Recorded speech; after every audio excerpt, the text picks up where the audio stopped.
Alright, hey guys, Gavin the Great, Michael here. Today we're going to be debating which is the worst universe to live in, Dark Souls or Bloodborne. Alright. You fucked it up, bro. Whatever, let's keep going. We were going to say Bloodborne. You can crop this out, alright? I don't want to. Alright. Me personally, I think it's Dark Souls. Would you say Dark Souls or Bloodborne? Now look, I get it that Bloodborne's pretty scary, alright? Yeah, there's some pretty horrible creatures in there. Yeah. And, like, there's not enough. Alright, I can see it from the Souls perspective. Totally. Because, like, there are some, from what I've seen, from what he played, because I haven't played a lot of the Bloodborne. Yeah, he got to, like, Taurus Demon. Yeah, I haven't played a lot of Souls games. But, yeah, I'd say that it definitely has some, like, scary qualities and stuff. It's not necessarily a horror game, though. Yeah, exactly. I'd say Bloodborne is more of a horror game because that's fair. It's just eerie and darker. Because there are some really like the bright blood places. moon and stuff. The blood. What's the blood moon? You've never seen the blood moon? No. All right. So basically, after killing Rom the vacuous spider, the moon turns red and like gods start coming out. Really? The great ones start coming out, and then that's what leads to. Actually, also, there's spoilers just to let you know. Oh yeah, totally. Hold on a second. So, the one reborn, it's basically a failed god that the church tried to make. That's like, that happens a lot in Souls. It's made out of a bunch of corpses of their sacrifices. And That's it's all disgusting. Like you want to show like that's actually gross as fuck. Yeah. I don't know how hard it is. I haven't gotten to this part. That's kind of what it looks like. Just look it up if you want to see it more clearly. But yeah, I can totally see it from the Dark Souls perspective because like there's like the scary bosses and then there's like the demons and the yeah, there's a lot more races and yeah, definitely. But I think someone put it this way about the music actually. Dark Souls, whenever you're like fighting a boss, it's like the triumphant like chanting of like a bunch of warriors of the past. Yeah. It's like rah rah rah. It's like I know what you mean. In Bloodborne, it's about to sacrifice tormented souls that got lost along the way. If you've ever listened to like a Bloodborne soundtrack, here I'll play Living Failures. I'll see. Alright, bet. You should keep talking. Alright, the thing about Bloodborne, this isn't really gonna be what's the worst universe to live in. We're just gonna be talking about it because it's our favorite games, but yes. In Bloodborne, like he said, it all happens in a night. Even when you become a god, right? Yes. So you become a god in a night. All of Dark Souls, like 1, 2, and 3, happen over the span of like 1,000 years. Lore-wise, it's like 10,000 years. I'm not entirely sure, but if I had to pick out of all the Dark Souls games, 3's the best because the Ashes of War, the combat's refined. The worst is Dark Souls 2. It's not horrible. I'm not one of those people who hate it, but it's a hard goddamn game. It is hard. The combat's clunky. It's slow. Yeah. You stand still to heal. Yeah, I've seen it. It's like not good. The rolling is incredibly slow. Like it is ridiculously slow. It pisses me off. Like they really went backwards in some aspects going into Dark Souls 2 from Dark Souls 1. Some things Dark Souls 1 did better, like I said, rolling, healing, world building. But in Dark Souls 2, out of all the Dark Souls games, it has the most cinematic locations. They're beautiful. Oh yeah, definitely. I mean, Orlando is really cool looking, but if you just look off the cliff in Majula, it's one of a kind. Hi, kitty. We can pet it. You want to debate about Souls games? Yeah. I was talking to. Oh, the kitty cat. Yeah. Do you got the music? Yeah. Okay. So here's the soundtrack. Here, actually, I'll just sit down.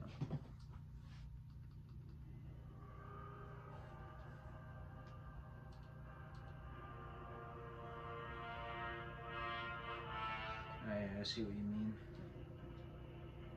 Which boss is this? This is living. I think this is when you're fighting Ludwig, the Holy Blade. I don't remember him. I've only played like 2 hours of Dark Souls. I mean, Bloodborne. Yeah. He's I think he's a DLC boss actually. Oh, really? That's cool. Yeah.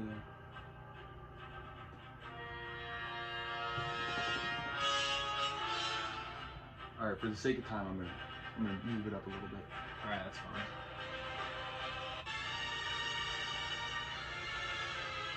Yeah, honestly, I like Dark Souls music better because it's more motivational, and this is kind of just deterring, somewhat.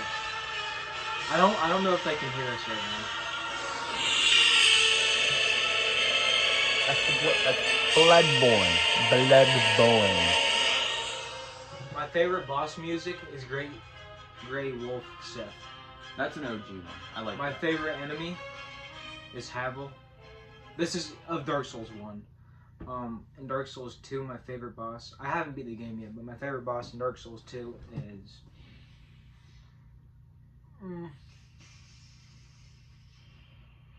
I don't know yet. I don't know. My favorite boss in Dark Souls 1 is either Artorias or Lord Gwen or Seath's pretty cool. They're all good.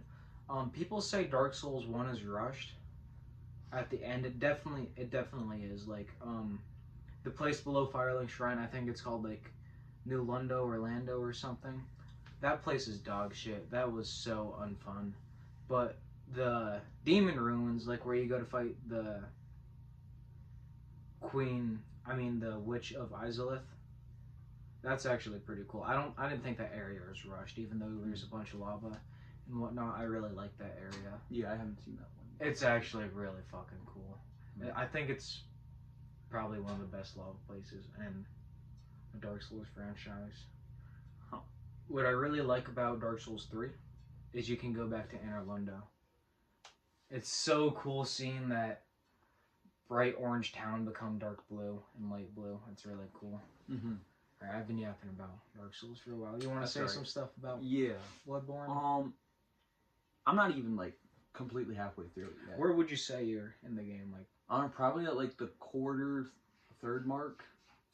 Dude, it's actually starting to get like a little bit more terrifying. Like, actually. Really? Yeah, because like there's enemies just like starting to pop out of like rooms and stuff. Has it jump scared you? A little bit, yeah. I get jump scared quite a few times in Dark Souls 2.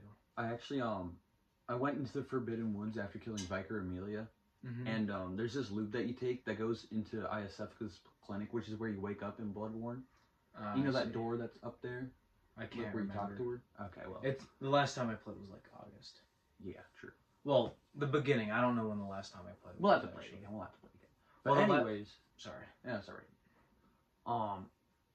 Yeah, I got to go in there and I got to check it out. I got to see the Celestial Emissaries. It's basically like this weird like blue thing with like a weird squishy head. They like shoot, some of them shoot projectiles out of them.